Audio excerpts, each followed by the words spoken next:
It is hard to believe that there is a wrong and a correct way to think. But if you only want to focus on the aspect of your well-being, or the probability of you reaching your goals, you can most definitely say that there is a proper thinking process, and then there is the one that is purely restraining or even harmful to you. So in this video, I will lay out the 3 most harmful ones, and then we'll present you with 3 tips on how to improve your mindset. Thinking for oneself is something special, and it differentiates us from plenty of other creatures out there. We can think about the past and learn from it. We can think about the future and plan accordingly. And our intellect let us create the most astonishing things. But we most definitely can also do a lot of harm with our thoughts. The matter of fact is that most of our thoughts are subconscious. If you consciously think, then it's something like, what should I get my wife for Christmas? Or, what is a believable excuse on why I showed up late for work again? But the majority of our thinking is something that runs automatically in our subconscious, without us having too much control over it. And here are various ways to think, but the 3 most common ones I want to present to you now, and perhaps you can recognize yourself in one or even all of them. Number 1. Whining. If you are used to whining, then a lot of our thinking will be something like this. Oh god, why does this always happen to me? Why do I always get stuck with the worst task? Doesn't anyone see that I am capable of so much more? They must all be a bunch of blind idiots. Number 2. To ponder.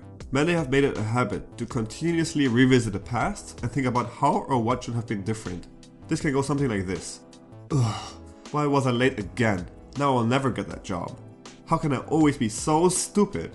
Or something like this. What did he mean when he said that? Number 3. Worrying. Some might be great worriers, and their minds get stuck in the future. Their minds get flooded with negative questions, such as, what if something embarrassing happens to me in tomorrow's presentations? I always mess those up. Or what if someone asks me a question which I don't have an answer to? How will I look like? If that happens, I will never get that promotion I need. And Jesus, how will I tell my wife and kids? So I don't know about you guys, but for me, I wish that my thinking will assist me with reaching my set goals, or add to my self-worth and happiness. Thinking about the past and worrying about the future is a natural tendency we all have, and we do this to improve ourselves or plan and prepare ourselves to be well equipped for future events. But what I am talking about are the hopeless thoughts that lead to nowhere, when the mind just keeps circling around without any real solution to a problem. When we just hop from one negative thought to the next one without any real resolution. That is what will only make you feel worse. You will probably feel a lot less confident and way more anxious. The same thing goes for whining, which is basically just us constantly dragging us down. We're basing in self-pity and believe that the whole world is against us. Whiners usually have a hard time socializing, as people just don't like to be around negative people a lot. Plus they waste a huge amounts of energy being mad or sad, but actually they could have just used that energy for something productive. These thinking patterns can be a huge problem, as this negativity can be learned and trained.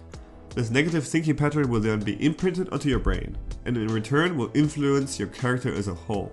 It can even go so far that every single thought on your mind is just a product of negativity.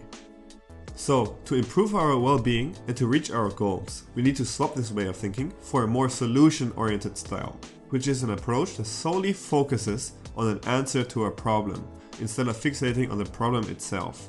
And here are 3 tips on how you can adapt this kind of mentality. Number 1. Believe. You have to believe that there is a solution for your problem out there. Chances are big that if you're a whiner, that you are stuck with a mindset that believes that there is no other way.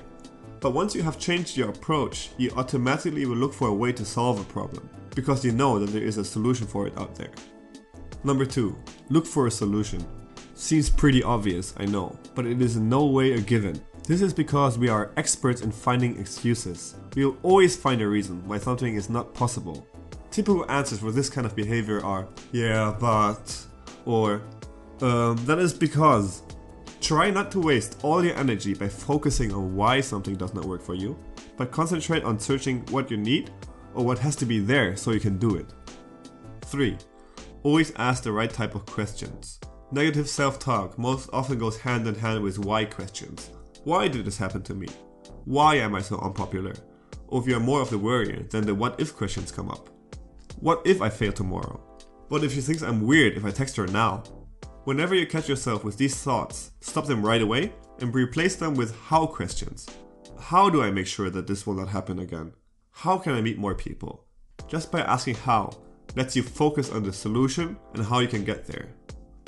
Try shifting your thinking to a more conscious one and implement these 3 tips every time you catch yourself dwelling in negativity. Like everything else, this can be trained, and you'll be happier and will be able to reach your goals in no time. I hope you enjoyed the video and find these tips helpful. If you want to see more videos just like this one, please subscribe to the channel, and a like is of course always appreciated.